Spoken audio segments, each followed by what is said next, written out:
All right, guys. Welcome in. It's Brad with the College SportsCast. We are here tonight to do the game day pick'ems for you on Thursday night. I got John Hammonds with me. What's up, John?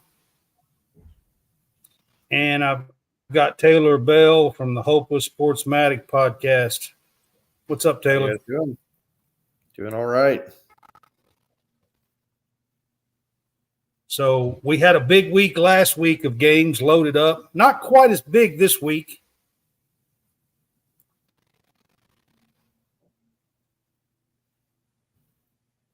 It's a little bit lighter of a slate of games, but there's still some good ones to cover. Mm-hmm. Mm-hmm.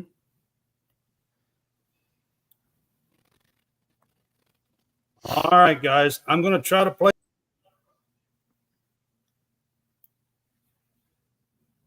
That happened again. That was what, 90 seconds there? Yep. 90 seconds in. Yep. It happened again. Oh, my God. I figured that would happen. So how's it been going, Taylor? Doing all right. That's good, man. I'm trying my best to stay. I'm going to sound so freaking whiny here. I'm trying my best to stay engaged with the season because I'm a Georgia fan and we don't play anybody until like November. So I try to. I think this weekend it's a little bit more test worthy. I wouldn't say it's the biggest test, but I think there's a big opportunity there for Auburn to give Georgia some. We could run our third string out and beat Auburn handedly. They don't have any depth. All right, guys. Did my video play? No. You talking was very delayed for a bit, and then you cut out and left. Yeah. Okay. It seems like every time I try to play the video, that's what happens. So.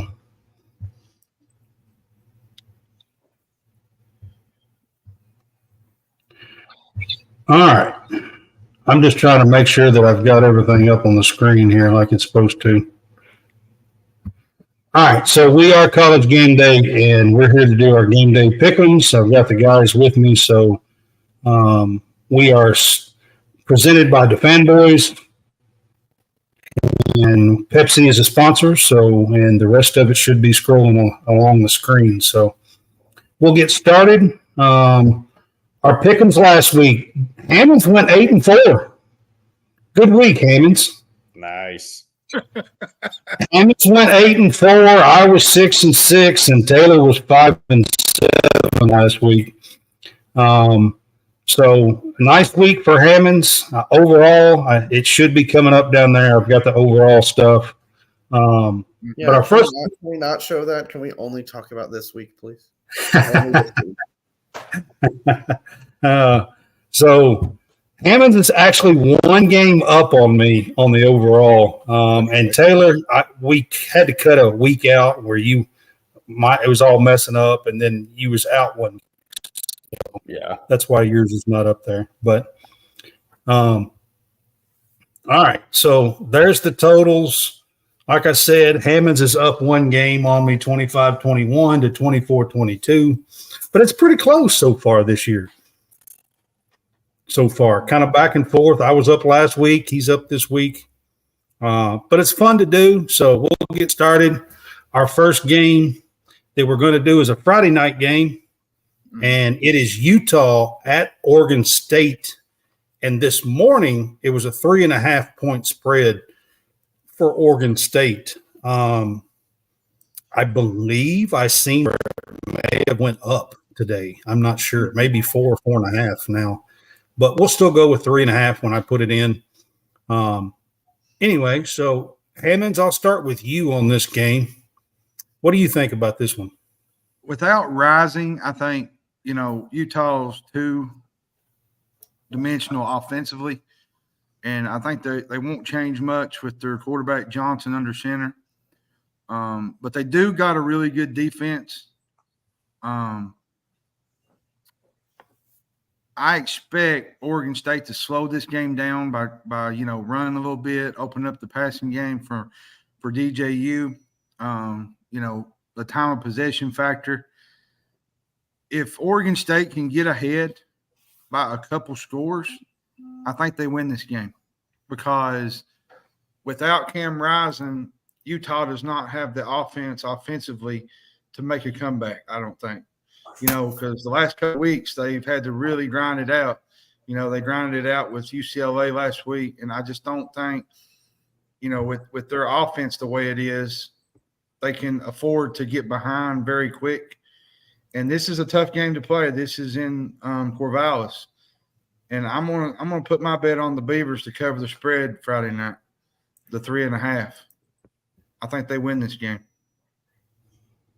All right. I think this is Utah's first loss.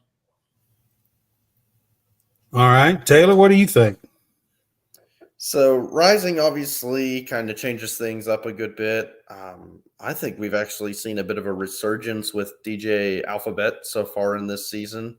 And just maybe a change of scenery has just done really well by him. Both of these teams are very physical teams. This is probably the closest thing to like an old school Big Ten matchup you'll see out of the Pac-12. But I know that Oregon State looks pretty good. I know that they really came on strong towards the end of last year and kind of carried that into this year with an upgrade at the quarterback position.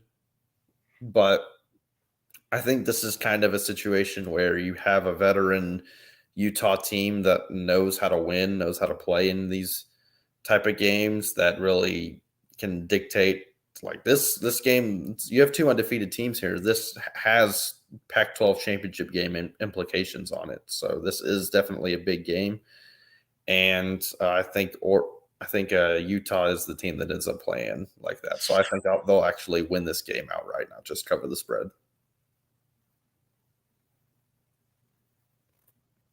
All right. Well, so for me, Utah just keeps finding a way to get it done. Without their quarterback, they just keep finding a way to get it done. And, Oregon State is coming off of a loss. They come off of a loss last week at Washington State. But Utah is still undefeated. But both of these teams are ranked. It is at Oregon State, which is going to be a tougher place to play. But I'm gonna ride with Utah. They're either going to win or they're going to cover the 3.5 point spread. So I'm going to go with Utah on this one, I believe. All right. I keep having to kind of ride with them because they just keep finding a way to get it done. So my next game is also a Friday night game. It'll be played tomorrow night as well. It's Cincinnati at BYU. And even though it's at BYU, Cincinnati was a 2-point favorite this morning, which was a little surprising for me on this one. Hammonds, what do you think about this game? This should be a fun game. BYU has Keaton Slovis. He had a big week last week against Kansas. He also threw a couple interceptions, which wasn't good. Offensively, they got a really good wide receiver in Darius Lassiter. I think he led the way with 8 catches for 84 yards and a touchdown. But they turned the ball over 3 times, and that led to 21 points that Kansas had. And defensively, they allowed 351 yards of total offense, including, I think, 221 on the ground. So their defense is not as good as everybody thinks it is. They lost to Arkansas. They lost to Kansas. I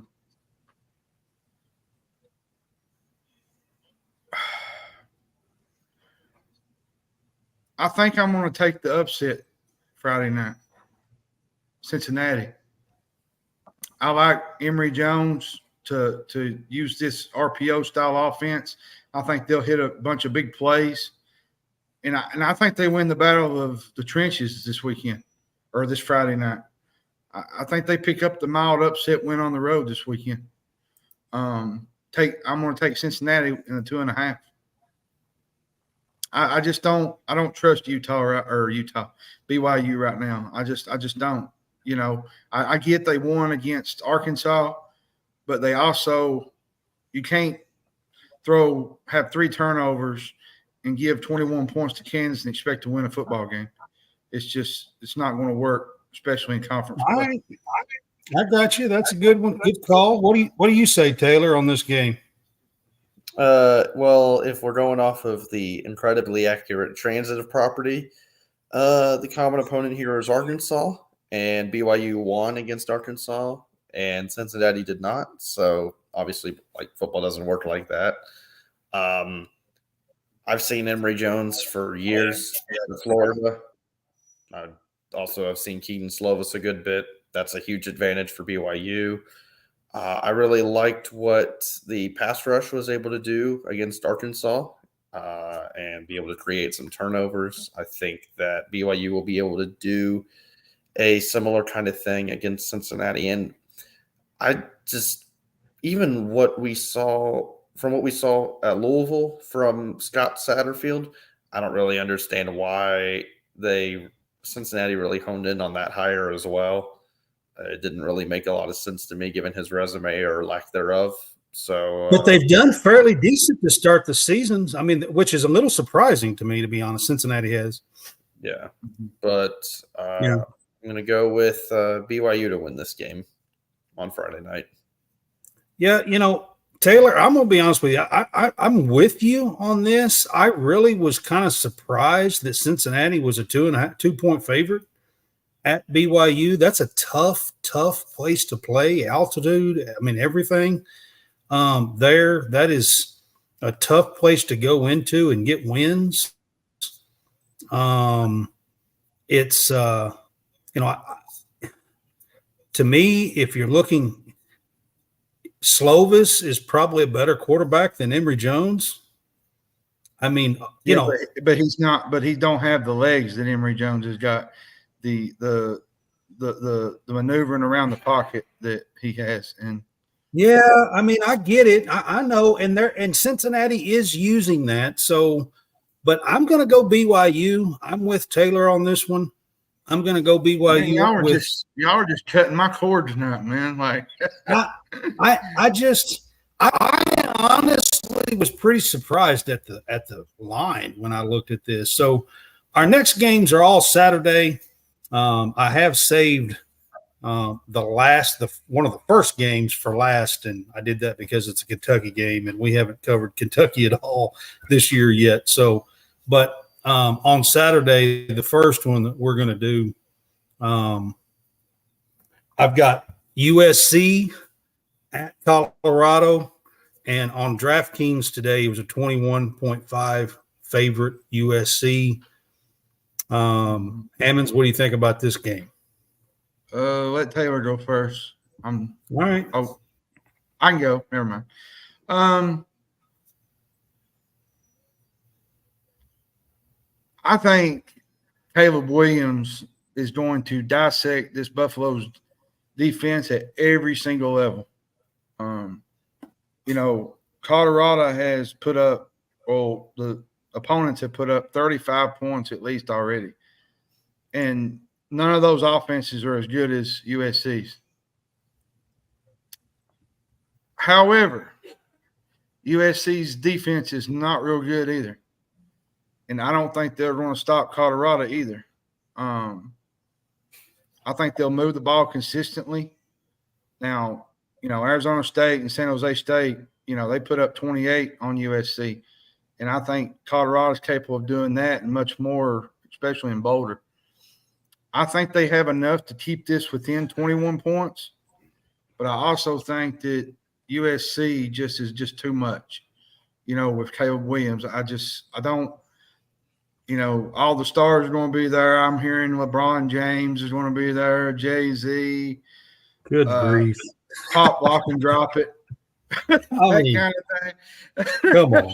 I mean, it's just I get the hype. I do. But at the same time, tone it down a notch, I think. It's just – yeah. a football game, man. It's not a celebrity match. So You know you're what I mean? taking Colorado to cover the 21.5 points. Yeah. All right. Taylor, what do you think on this game? I'm gonna I was, have getting on a to. rant. I was going on a rant there, and you kind of just. I'm with you. It's Sorry. like I just feel like if we ran on it more, then that's like something that'll just make it last even longer. I don't know. Well, it's giving the media, you know. That's true. Yeah. But I'm gonna agree with Johnny Boy on this one. I think same kind of thing of Colorado is able to cover 21.5 but not win this game. I think USC, it's an Alex Grinch defense. That's kind of just the default assumption until otherwise. Going to be very weak in the trenches, not really going to be able to make any kind of big plays. Just have any kind of consistency defensively. So I think the for Colorado, I mean, their biggest strength is the skill position talent that they have with Shedeur Sanders, Travis Hunter, Edwards at running back. So when you're playing a team that's going to have a similar makeup like USC, be built on skill positions on the outside, have weak trench play, I think that's going to kind of nullify it a little bit of the depth gap, I should say. So I'm agreeing with John here. Colorado does not win, but they cover 21.5 points. Well, and even with Travis Hunter, I don't think they win this game. This is just I pretty much agree with both of you guys on this one, really. I mean, I want to take USC because I think better of a team. But I just don't trust, they struggled last week against Arizona State at Arizona State. I think this Colorado team's probably at least as good, if not better, than Arizona State. And they only beat Arizona State last week 42-28, and they scored a late touchdown to win by 14. It was 35-28 with like 5 or 6 minutes to go in the game. I'm going to say Colorado can cover 21.5 points and kind of go with you guys on that. We'll see. I mean, I'm just not trusting what USC can do right now as far as playing any kind of defense. So, it is what it is. We'll see what happens. But our next game we're going to go to, we're going to Texas A&M. They are playing at Arkansas, and Texas A&M is a 6-point favorite on DraftKings this morning.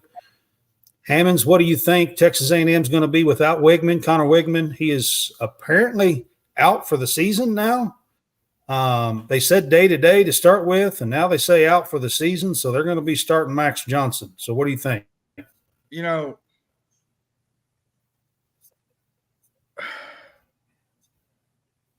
There's concern at quarterback, but if you look at what Max Johnson did the last, 2 weeks, I thought he came in and done good for Connor Wigman, leading the way. It just remains to be seen how the offense will adjust. For me, Arkansas in the games that they played with BYU and Arkansas, they've showed a lot of promise. And Jefferson, to me, is one of the most experienced quarterbacks in the SEC. He's grown as a pocket passer, and he's made this offense dangerous every single week. And the Aggies have struggled on the road. And for me, this is really a road game for Texas A&M, honestly.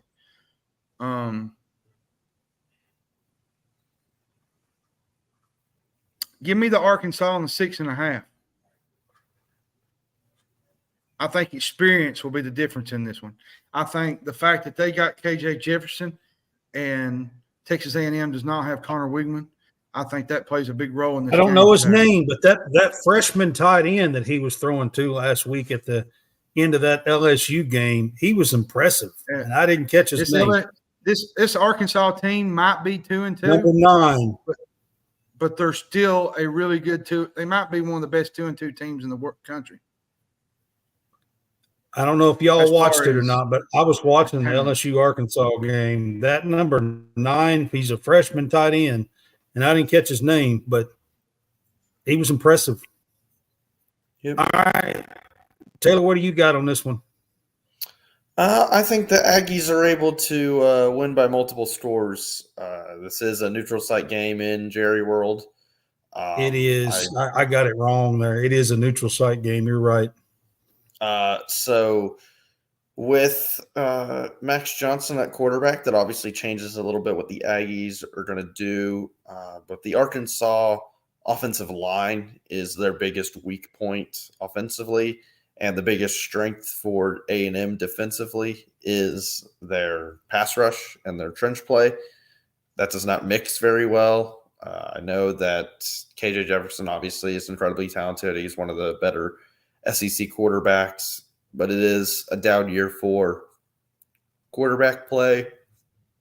And I think that they're kind of lackluster secondary we've seen in Fayetteville as well.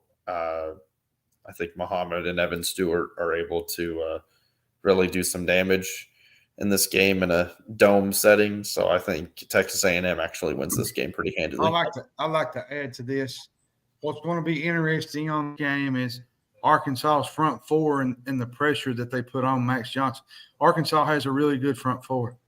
They might have one of the best front four in the country. Well, so I'm going to add to this by saying this. Max Johnson, even at LSU and now at Texas A&M, has done a good job when he comes off the bench and closing out games. Mm-hmm. But I've never really been all that impressed with Max Johnson when he's actually starting. Mm-hmm. He hadn't started too many games in his career, but what games he has started, I just really haven't all been that impressed with him. I will say this. They have good wide receivers. Arkansas has a suspect secondary. And you have Bobby Petrino that's calling plays more than likely. I think that's who's calling the plays over there. But, so, gosh, as much as I would like to take Arkansas in this game, I think I'm going to take A&M by a touchdown. And it's a spread of 6. So, I think they cover the spread. I think that's where I'm going to go with it. So Taylor, I think I'm matching with you every time. I'm not sure. I don't know yet. It seems like I've matched with you every time so far. I don't know. All right. See. So I want to welcome the Georgia Bulldogs to College SportsCast. And playing games that actually matter. I want to welcome the Georgia Bulldogs to the show for season 2. We're catching strays for no reason over here. Come on. All right. Taylor's a Georgia fan, so I had to just mess with him and mess around for a minute. But all right, so Georgia's playing Auburn this week, guys. It's at Auburn, 14 points. that Georgia is favored. Hammonds, I'll go to you first, even though we got the Georgia Bulldog here with us. I was aggravating earlier. I said I was going to pick this upset, but I was just trying to get Taylor kind of pumped up a little bit. But Georgia wins this game. Take the Bulldogs 14. Georgia's got the 12th ranked passing attack, and I think they're going to carve up this Auburn secondary. I just do. And, Auburn's going up against the nation's 7th ranked run defense. And when you face Georgia in 3rd and longs, that's not a good recipe. And Auburn's offense is not real good. And you get this Auburn offense into 3rd and longs against this Georgia defense, Georgia's just going to pin their ears back and just come at you. And I just think it's just going to be a long day. And I know it's at Jordan-Hare, and I know everybody's saying, well, this might be Georgia's first big test. I think Georgia's first big test was when they played South Carolina 2 weeks ago. And they passed that one. So Give me Georgia, the 14. Georgia covers this game going away. Too much defense. Nice. Smartest thing you've said all night. Yeah, we did have Georgia on the show when they played South Carolina. So I was just messing with Taylor, but go ahead, Taylor. So before I go into this, I have a question for you guys. Can either of you remember the last time that Auburn beat Georgia? 99, wasn't it? Not that far. It hadn't been that far. No, it was in the mid-teens, wasn't it? Like 17 or something like that. Yep, 2017, and then Georgia 17. It was November of 2017, and Georgia has not lost to Auburn since then. In fact, Georgia came back and played that same Auburn team in the SEC title game and won in Atlanta. So right, that's when they had. I think that was when they had DeAndre Swift, wasn't it?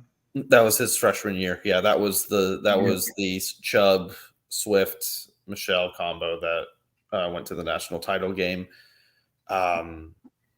Even aside from the lack of depth, lack of talent that Auburn has, especially on the offensive side, and losing the defense they had last year, this team is really built. This Auburn team is really built on running the ball, and you're not going to do that against Georgia. And I'll say this to add to you, Taylor. You know, Auburn is not a bad defensively team. They have a pretty good defense. And I think they'll get a couple stops early in the game. But if their offense cannot move the ball, it's just not going to matter. You got to move the ball down the field. And we saw last week against, Texas A&M. They gave up points to Massachusetts. So you can't do that. They are purely have the record that they do off of playing UMass and Berkeley and another lackluster opponent. I fully expect Georgia to pretty much be able to really dominate the trenches in this game. I just want to see Carson Beck pull the trigger on some deep shots. Mike Bobo's obviously going to end up being the scapegoat for anything that goes wrong for Georgia offensively, but the issues have really been inconsistent blocking on the edges. Some of that is you lose Darnell Washington to the NFL draft, but there's plenty of plays where Carson Beck has a man wide open down the field for a big play, and he just, for whatever reason, not seeing him, not having the confidence, doesn't pull the trigger. So I really hope that and expect Georgia to be able to hit multiple explosive plays on Saturday and I think win this game pretty handedly. Even if they don't get off to a great start just with the physicality that Georgia's had in the trenches, this is definitely the type of game where a turnover here and there could cause a backdoor cover towards the end of this game, even if it's close throughout. So that's another possibility if this happens. It's hard for me to find a path to Auburn being able to cover 14 points. Yeah, I agree with you, Taylor, on this. I mean, Auburn, gosh, I don't know if you two watched any of the game last week, the A&M game, but Auburn was abysmal on offense last week. And I felt like they played better when Robbie Ashford came in the game. They did. Better. I mean, they played three quarterbacks, and I think they had 56 yards of passing playing three quarterbacks last week. I'm pretty sure. I mean, they were abysmal. I mean, they were horrendous. And that's not going to cut it against Georgia. You're not going to be able to run the ball down Georgia's throat. I mean, that's just not going to happen. I mean, under no circumstance. Ain't really been nobody been able to do that. I mean, that's just not going to happen. I'm not saying that you can't pick off 3 yards here and 4 yards there on some plays, but overall, I mean, you're not going to be able to to gain any momentum or anything against Georgia running the ball, which is the only strength Auburn has right now on offense. And I just don't see it. I mean, in my opinion, Georgia's covers this pretty easy at Jordan-Hare this week. I don't know if it'll be a 3 or 4 score game, but that's what I'm predicting is it'll be a 3 or 4 score game probably. And I think they cover this. So our next one, I got to welcome Michigan to college football this year as well. So, I mean, Michigan's playing Notre Dame playing Nebraska this week, which is not fantastic. But at least Brad, it's Nebraska. Brad, real quick, since we have 2 Kentucky fans, I have to clap back a little bit. Can you please list the teams that Kentucky has played on their schedule so far this season? I will when we get to it at the end. I'm going to say the same thing about Kentucky. Okay. I just had to make sure that was. I had to make sure that I was. will. I'm going to say the same thing about them. I promise. I will. I'll say the same things. Okay. So we got Michigan a 17-point favorite at Nebraska, and Michigan has their schedule has been pretty weak this year. I mean, weaker than Georgia's because Georgia at least played South Carolina. This Go ahead, Evans. this will probably be just like the first 4 Michigan games. You know, they'll start out slow. They'll look like they're on upset alert every week, and then they'll gradually overwhelm their team, overwhelm their opponent. And Michigan has only allowed 23 points after 4 games. Wolverines are really good defensively, which I think won't end well for Nebraska, which they're banged up at quarterback.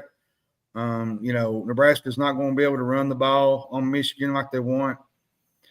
So they're going to have to throw the ball if they want any opportunity to win this game.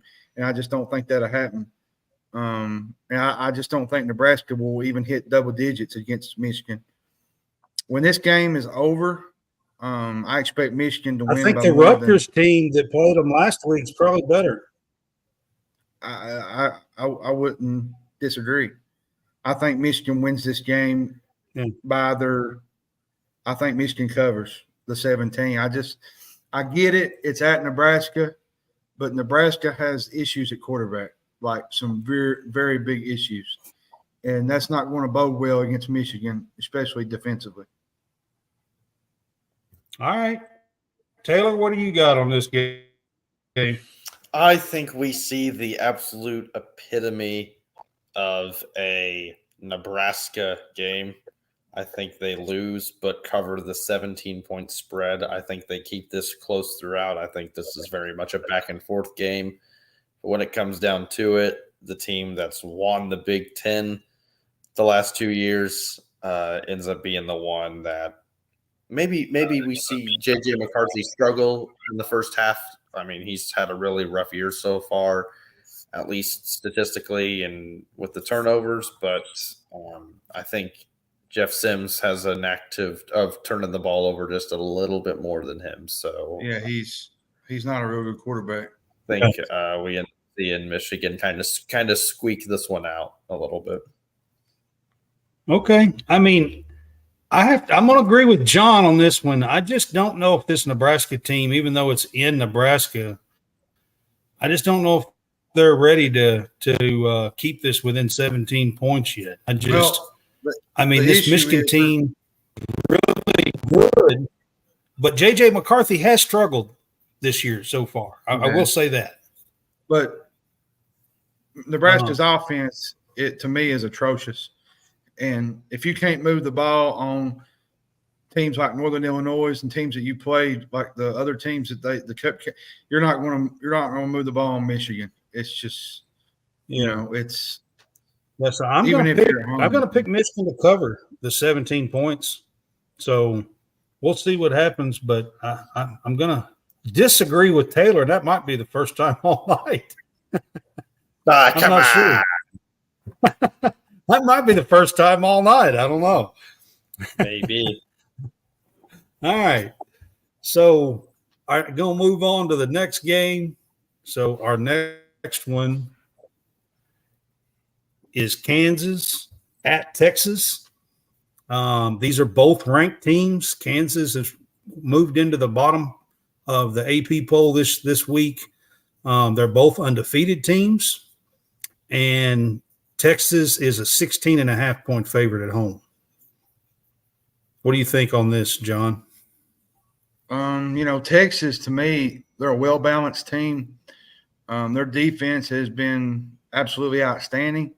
They have a lot of offensive weapons, but I think they win this one in the trenches. The Jayhawks might slow down Texas's rushing attack a little bit, but I just don't think they'll be able to stop Texas's passing offense. That's going to be the issue. And Kansas hasn't really met a defense this good yet. And I feel like they're going to struggle to move the ball efficiently. Which Kansas is 5-1 against the spread in its last 6 games with Texas. But here's another key note. The Jayhawks have only covered twice in their last 8 games overall. So where's this game at? Is it at Texas? Mm-hmm. It's at Texas. I don't think Kansas has the firepower that Texas has in this game. Last few years when Texas wasn't the best, I think you could make a complete argument. But this is probably the best Texas team that we've seen in quite a while. And I give me the Longhorns. I'm going to take the 17 plus. I think this is a pretty fair point spread. Kansas ain't seen nothing like they're going to see Saturday. Right. All right, Taylor, what do you think on this game? It's one of the bigger games of the weekend as far as rankings. So, but it is technically like a ranked matchup, but I still think at the end of the day, it is Kansas, the basketball school, the Jayhawks.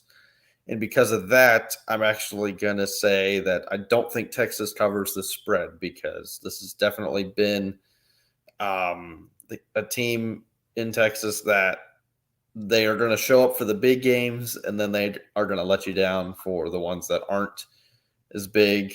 I think given the reputation that these two programs have, this isn't really seen as that big of a game. So I think that following a common theme here, I think Texas wins, but I don't think they cover 16.5. I think we see enough explosive plays from Kansas to somewhat match for at least a half or so. This kind of seems like the type of game where it's 17-17 at the half or something like that, and then you get all the ESPN alerts about close game, and then by the time you've gone and flipped that game on, it's like a 2-score game with like a couple minutes to go. So I think Texas ends up kind of winning this game by 10-13, something like that. So I think it's a little bit closer than what the spread is at. Okay. I mean, that's fair. I mean, this Kansas team does have a really good offense, and Jalen Daniels is very fun to watch, and he can put up some points. The biggest difference in this game, and the biggest difference in this game is defense. I think Texas has a much stronger defense than what Kansas does. And because of that, I think that Texas defense can not like stymie them and hold them, scoreless or nothing, but I think they can, stop a couple of 2 or 3 drives, make them punt a little bit. And it's really hard for me to go 16.5. I want to say it's like a 35-21 or, a 38-24 game or something like that.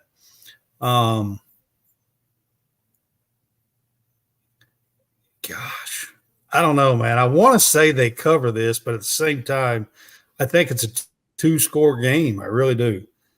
I'm going to say they don't. I'm going to say they don't cover, I think. And it's I'm like telling you, 38-24. Kansas hasn't played a team like Texas yet. It's the talent is. I know they have a lot more talent. They do. I agree with that. But it's Texas, But I'm gonna. and they will Texas it up. Got to keep that in mind. This is true.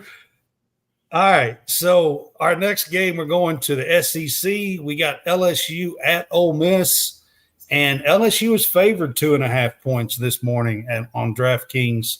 So, and it's at Ole Miss. Ole Miss is coming off of a really ugly loss to Alabama in Tuscaloosa. They just didn't look offensively like they had been. Do they bounce back? Do they challenge LSU? What do you think, Hammonds? Where'd you say this game was at? It's at Ole Miss. Oh, is it at Ole Miss? Yeah. Well, Ole Miss is going to have to play better than they did last week. Last week, well, that's a given. Was just atrocious, 10 points ain't going to be much of nobody in the SEC. No, I feel like Ole Miss will hit some shots early. But I feel like the time of possession is going to be a big key in this game, especially with Jaden Daniels at quarterback. If they can't put pressure on Jaden Daniels, I'm going to go as far as say that Ole Miss could get blown out of this game.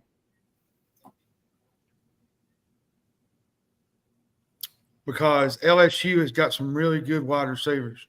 They got the neighbors. That the good tight end that they got, I can't think of his name.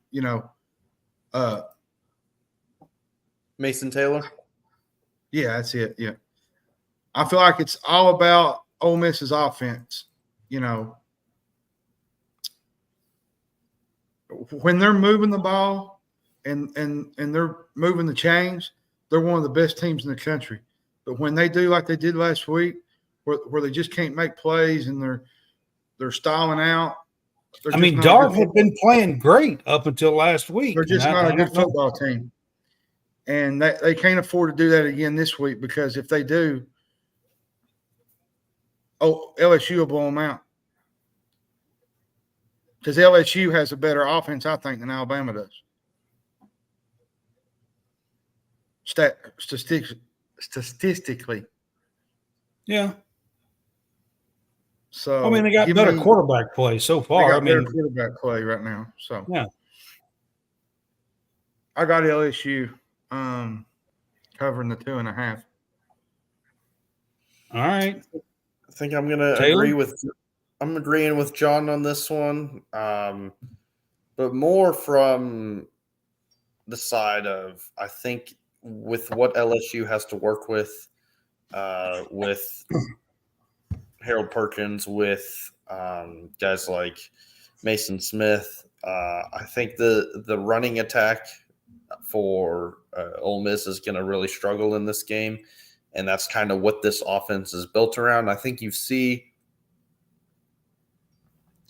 Jackson Dart make a few pretty good throws here and there. He actually, I don't think, played that poorly last week against Alabama. It was just a matter of the pass rush. Yeah, it was too good. Really just kind of overwhelming the Ole Miss offensive line. But LSU also has a really good defensive line and a really good pass. And I'll tell you something too. The biggest thing with Ole Miss is they struggle offensively on third downs because of the pressure up front. They can't keep the defense out of the backfield. And that's an issue. If you can't do that against Alabama, LSU has got 2 or 3 guys that can come in there and they can cause some havoc too.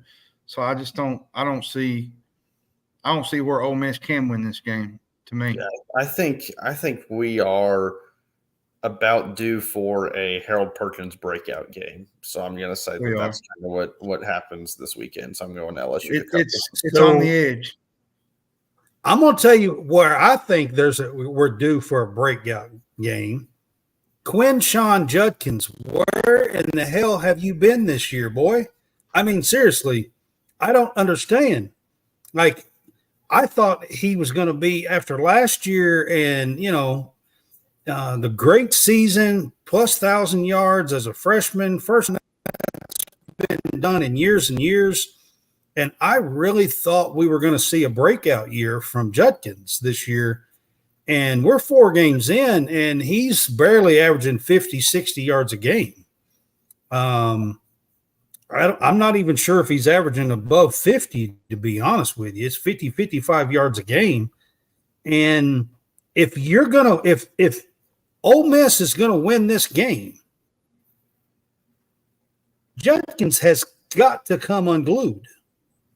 He has to. There's just no way around it. He's got to come unglued. It's like he's glued to the carpet. I mean, I don't understand it so far.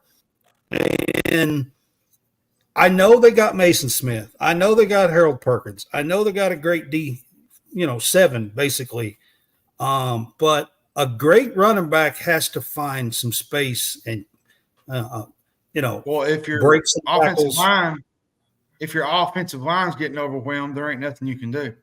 That's I understand that, and I'm pretty sure that's what's happening. Is their offensive line has been terrible, and for that reason alone, I'm going to have to take LSU in this game. I want to take Ole Miss at home. I really think that Judkins is that kind of talent, but I just haven't been seeing it. So I got to go LSU and cover the 2.5, but I just had to throw that out there. I mean, Judkins has been horrendous. And, we saw that with Kentucky last year in the offensive line struggles, and that might be what's happening, at Ole Miss this time. So the next game we're going to go to on Saturday is Notre Dame is at Duke. This is 2 ranked teams as well. Notre Dame coming off of that late Ohio State loss at home. Duke is undefeated, and Notre Dame is a 5.5-point favorite at Duke. So, Hammonds, what do you think about this one? I just don't think Notre Dame's going to have back-to-back weeks where they do the same thing, where they have a meltdown at the end. Notre Dame will have to do a good job focusing on Riley Leonard, because Duke and Riley Leonard have a really good pass game and ground game. I think this game is won defensively, and I think that's where Notre Dame wins this game. I just don't think Duke has enough defense to stop Sam Hartman in this offense. And I think Notre Dame does enough to win this game. It's going to be wild. It's going to be crazy. It's a primetime game. It's probably the first time ever college game. It's the first time ever college game day being there. There's a lot of emotions going to be involved. But I think at the same time, Notre Dame's still playing for a playoff spot. And essentially Duke is too, really, because they're still undefeated. But I think from a future standpoint, Notre Dame is just a better team defensively. And I think they'll do just enough defensively to stop Duke, and Duke won't be able to stop Sam Hartman.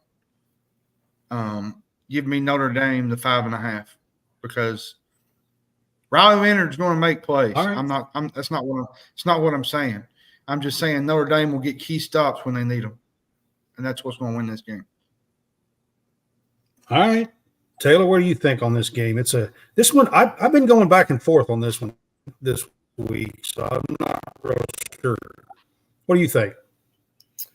Well, I think the big game last week against Ohio State, to be honest, was more of Notre Dame losing it than Ohio State winning it. You can't have 2 plays in a row at the goal line where you have 10 guys on the field. You can't have that happen. Yeah, we had a talk on that the other day.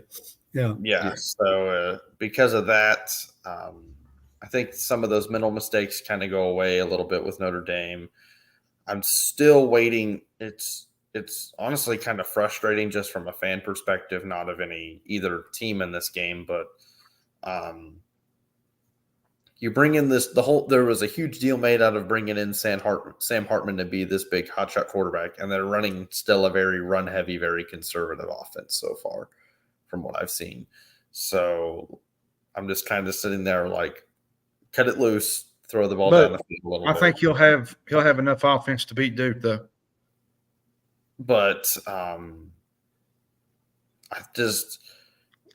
I think Leonard is pretty talented. I think you see a very well coached. But given the academic standings of both of these schools, you're going to see very smart, very well coached teams.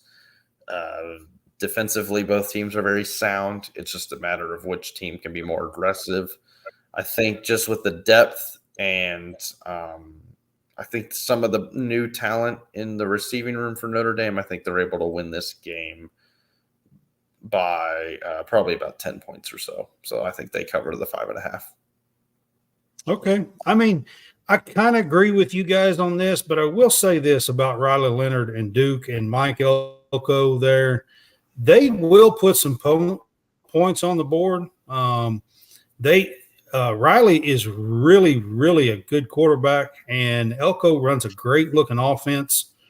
And he was talking about Notre Dame and still running the ball a lot and everything. They better be ready this week to open it up a little bit and put some points on the board, or Duke can beat them at home if they don't. They're going to have to open it up a little bit to keep up with a very good Duke offense and Riley Leonard and Elko. And let's just be real. Saturday night in Durham is going to be the wildest it's ever been. Yeah, we've probably never seen it at this juncture. Right. I mean, college game day is there. They've never had that before for a football game. Of course, they've had it for basketball in Duke, but never for a football game. And but I do agree with you. I think that Notre Dame has the talent defensively to get the job done and make a couple of big time stops. And I think it's a 7 to 10 point game. That Notre Dame wins. So, that's where I'm at on this as well. But I think they have to open up that offense a little bit with Sam Hartman to do that. So we'll see what happens, but that's kind of where I'm at. So the next game we got South Carolina at Tennessee, and I'm just a little surprised at this spread.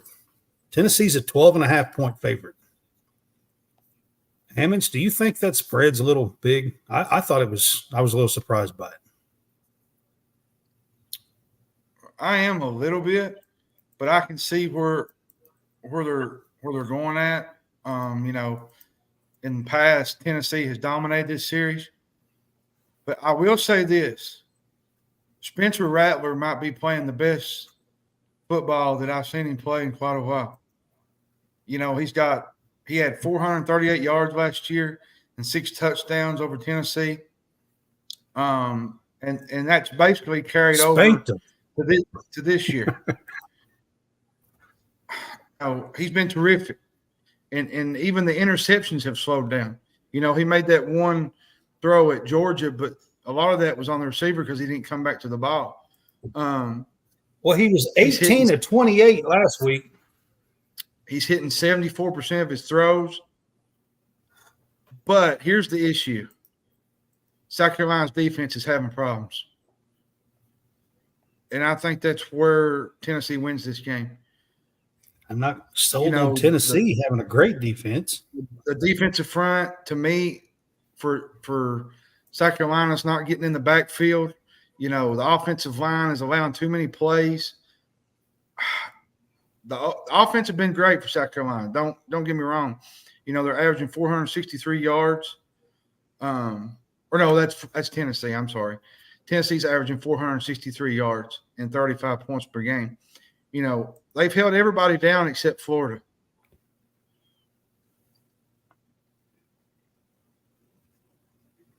I mean, even Georgia only scored 28 points against them. Oh, okay, fine. I'm just saying, 12.5 points seems like a lot. It seems like a large spread. I'm going to tell you where this game's won, ladies and gentlemen. children of all ages. The Tennessee pass rush has been a terror this year. And I think this is where this game's won at. Tennessee will get to Rattler, and South Carolina won't get as much to Joe Milton. And I think Tennessee wins this game. But I don't think they cover. I think it's an 8-point game. I don't think Tennessee covers this game. Okay. The reason Taylor, being, tell me I'm wrong. Tell me I'm wrong. Defense, Go ahead. Tennessee's defense is why this game's won. This is a revenge game if I've ever seen one. This is true. You do have a point there. I think that after last week's showing, I think we just kind of see a renewed Tennessee offense.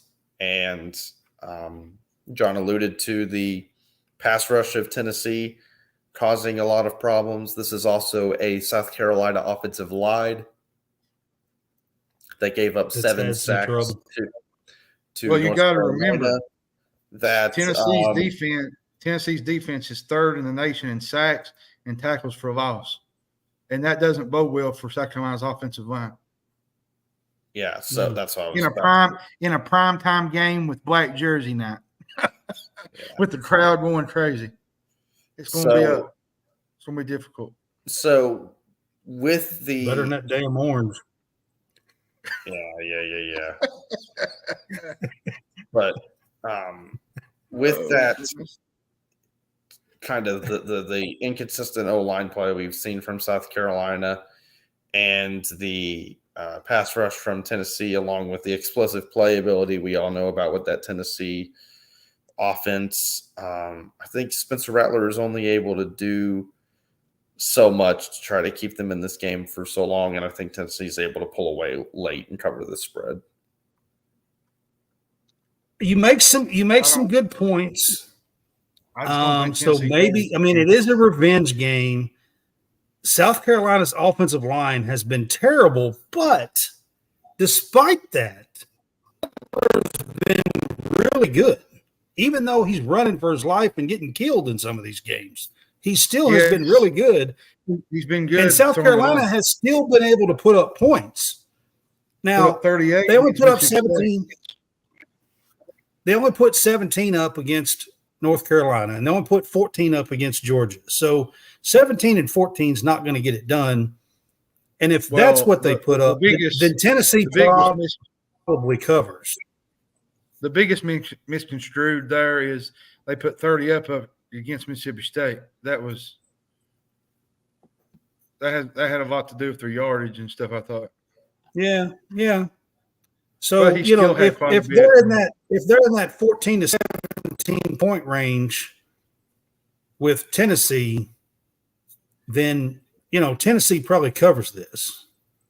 So as much as I thought this was a large spread, I think you convinced me, Taylor. I think I'm going to go Tennessee covers this at home because of the revenge factor from last year. Gosh, I don't like that you convinced me on that, by the way. All right. The next game we're going to is we are talking about Alabama on this game. Alabama's coming off of a win at home with Ole Miss, and they are now playing Mississippi State at Mississippi in Starkville, and Alabama is a 14.5-point favorite. Mississippi State lost by a touchdown at South Carolina last week, did play better than they did the week before. So, Hammonds, what do you think on this game? Mississippi State, to me, is not a real good football team. They're dead last in the SEC in third down conversions. The offense, to me, is sputtering. This could be one of those get-right games for Alabama, especially on the road. I don't think Alabama's going to blow you away, though, and just throw up 50 points on the board because, what they did last week to an Ole Miss team that's really good offensively, they only put 24 up, but their defense let them pretty much won the game for them. This week, I got something to say. I'm Mike Brad. Mississippi State's pass defense, please do something. You've not done anything all year long. You have looked absolutely atrocious. It's been really bad, Taylor. And until Mississippi State can figure something out in their pass defense, I just don't see how they win this football game. Milroe doesn't have to be, Bart Starr, but at the same time, at least make some plays in the defensive backfield, in the secondary. Like, this is just getting torched every single week, giving up the yards they give up. It's absolutely atrocious every single week. Yeah, we saw the offense look a little bit more renewed with Jalen Milroe back under center. There was a lot of divide in the locker room, obviously, over him losing the starting job to begin with. Mm-hmm. But for some reason, this has just kind of been a team that in Mississippi State that Bama has really had their number. So it's hard for me to pick against Bama in this game, regardless of what the spread is. So I'm going to continue to do that. I'm going to go for Bama to cover this 14.5 points. And another thing, too, Mississippi State, it seems like every time they play Alabama in Starkville, it's always one of those tight games. Like it's not over until fourth quarter.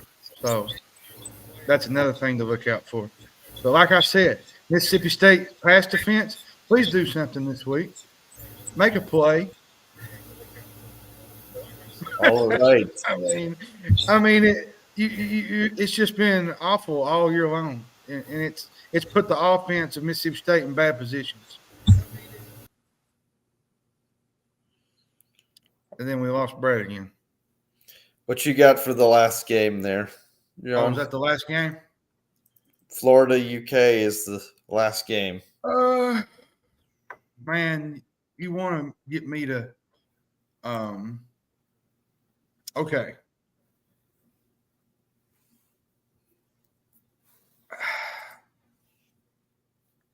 This is one of those games that you don't really know. You know what I mean? Like,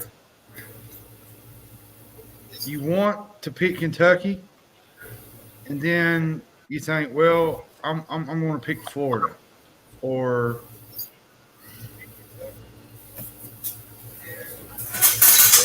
let me let Brad take this one first, because I'm just, this game is kind of a toss up to me right now.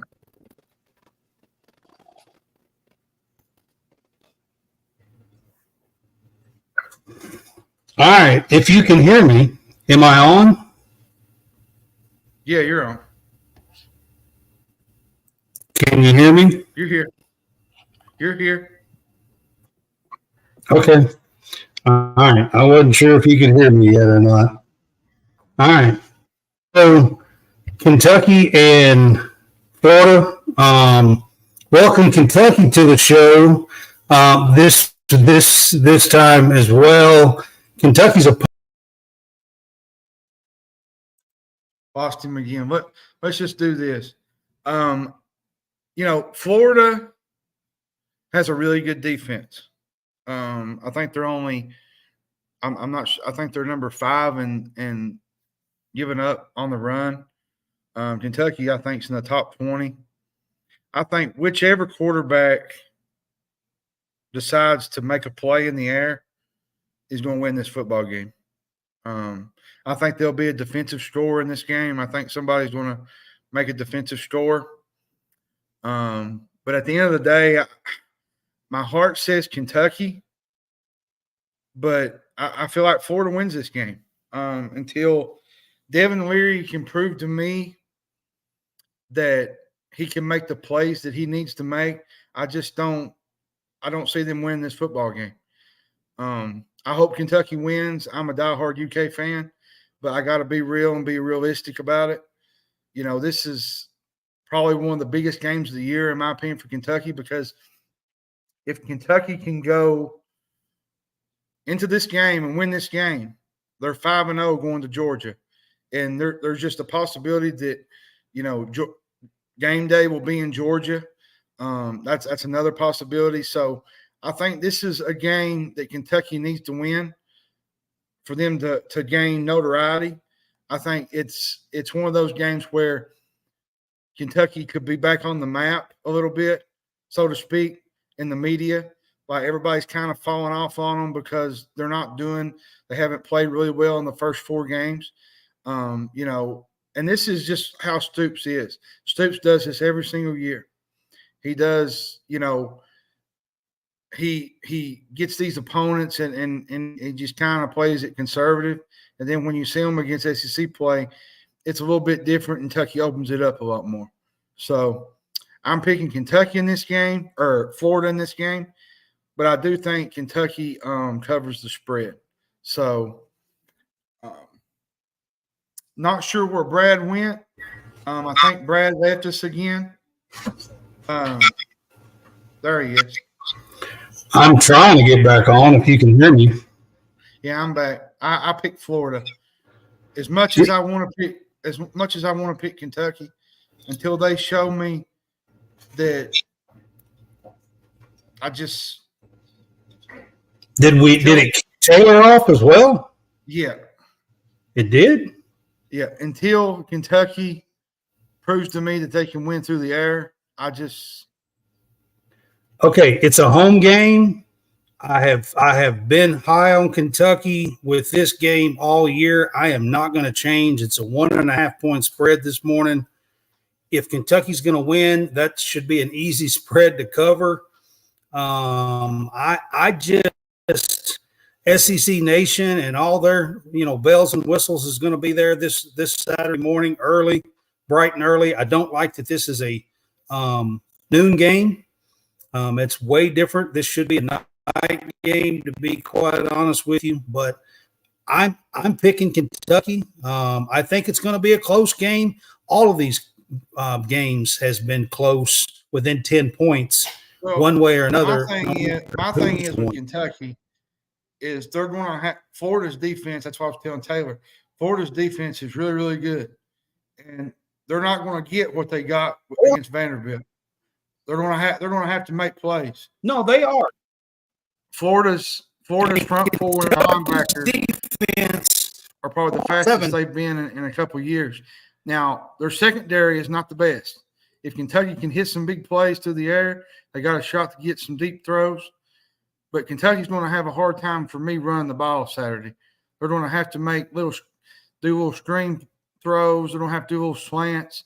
They're going to have to do things that they normally wouldn't do in a football game. And I think the defense. I'm going to be honest with you. I'm even going to give you a score, Hammonds. I'm going to say Kentucky wins 27-21. That's what fair. I'm going to say. 27-21. And I love Kentucky as much as anybody. It's just I got to see it, man. Like I haven't seen it these last 4 games.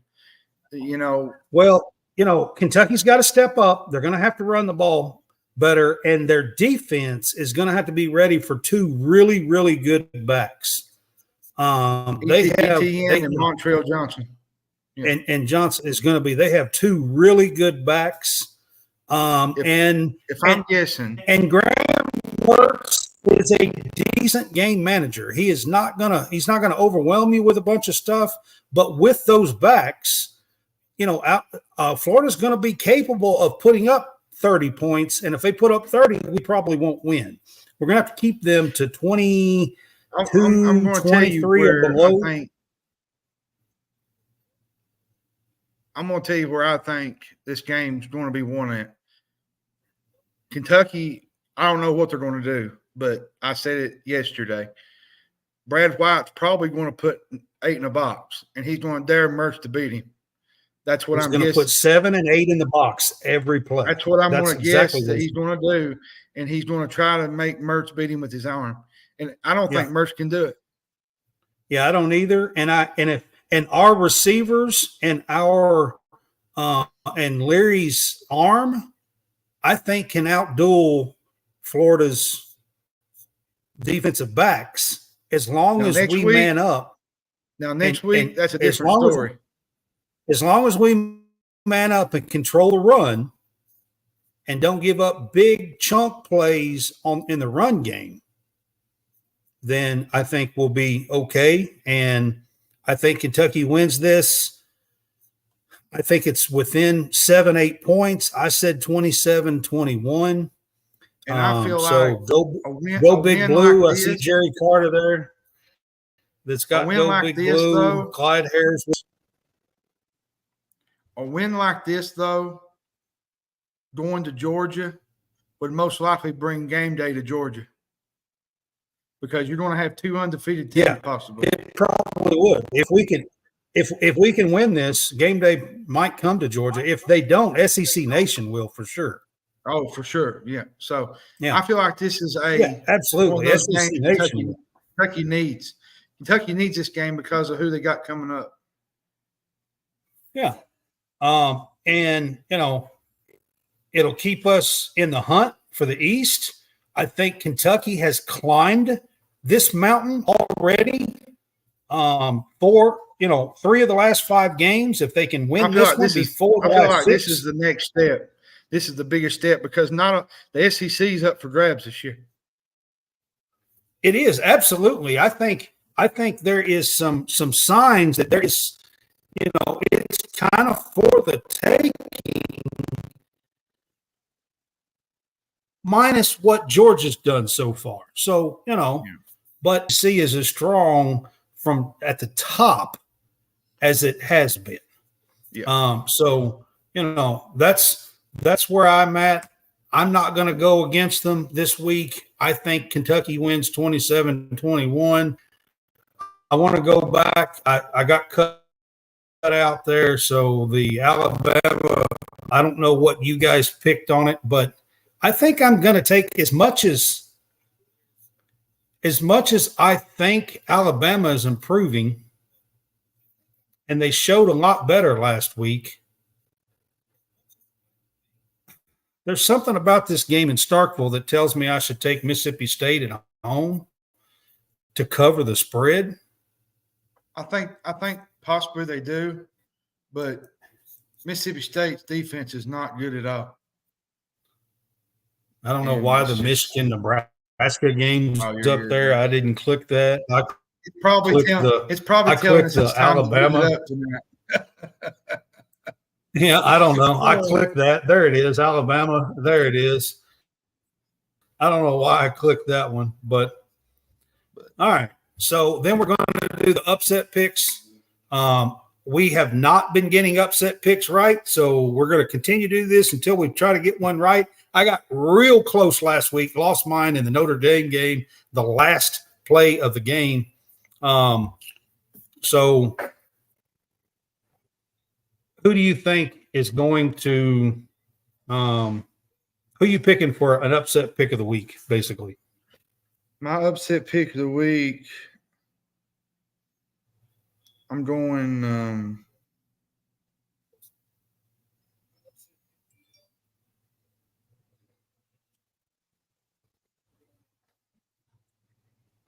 I'm going to go Houston over Texas Tech. I thought, Texas Tech losing their quarterback was a sign and a tell. I just think they're going to struggle without him. And I'll just go ahead and give you my lock of the week. My lock of the week is USC plus 21 over Colorado. I just don't think Colorado hangs in this game for very long.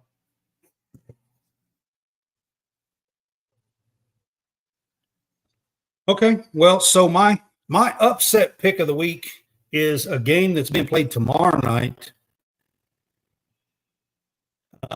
North Carolina State is playing Louisville. It's at North Carolina State, and Louisville is a 3.5-point favorite right now. I'm going to pick North Carolina State to win this game or cover the 3.5 points at home. And, actually, I'll pick them, to make the upset, because this is the upset pick of the week. So I'm going to pick them in the upset. And then lock of the week. I did get my lock right. I'm now 2-2. John, I'm sorry, you're still 0-4 on the locks. But Taylor got one right last week. He picked Florida State as his lock and Florida State. And so he's 1-1 in the 2 shows. I'm 2-2 in the 4 shows. I'm going to stick with who I picked last week. I picked Washington as my lock over California last week. My lock this week is going to be Washington over Arizona, 18 points. That offense is impressive. That's going to be my lock of the week. Yep. Is Washington over Arizona, and this morning it was 18 points. Yeah. So that's going to be my lock of the week. Maybe I've got it up on the screen there where it says lock of the week now. All right, guys, it's been a little long this week. So to wrap this up, join us on Sunday for the weekend wrap-up show. We'll talk about all this week's action. Enjoy some football. I want to say one last thing. I saw something tonight that will encourage you to watch some football. 54 of the next 55 days, starting tonight, there is either a college or an NFL football game on. 54 out of 55 days. All the way till November 22nd. And if you want to really watch football, turn it on the Amazon. Detroit is putting a whipping on the Pack.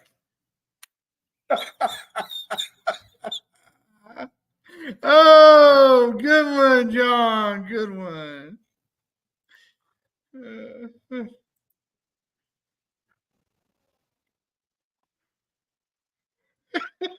I'll tell you what. It's to the moon, Alice. To the moon. Yeah. One of these days. I don't know if y'all know what that is, but it's the honeymooners. Look it up. Yeah. I don't know if y'all know what that is or not. Well, we will see you guys Sunday, 3 p.m. for our weekend wrap-up show. And this has been College Game Day, our College SportsCast Game Day Pick'em. And we appreciate it. Y'all have a good night. You too. As soon as I get this to come up, I'll go off.